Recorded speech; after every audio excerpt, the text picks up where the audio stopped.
Hello po sa lahat. May magandang balita ako para sa ating mga lolo at lola.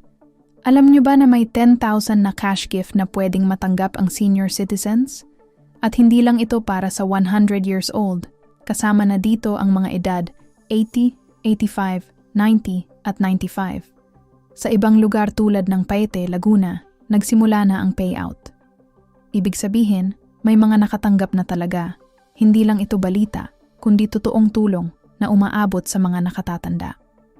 Ang programang ito ay galing sa batas na tinatawag na Expanded Centenarians Act, kung saan mas pinalawak ang benepisyo para mas maraming seniors ang makinabang, lalo na sa panggamot, pagkain, at araw-araw na pangangailangan. Kaya kung may lola o lolo kayo na papasok o nasa ganitong edad na, huwag niyo itong baliwalain. Baka eligible sila at hindi lang nila alam. Simple lang, mag-check kayo sa OSCA o sa inyong local na munisipyo para sa requirements at proseso. Mas mabuti ng sigurado kaysa sayang ang pagkakataon.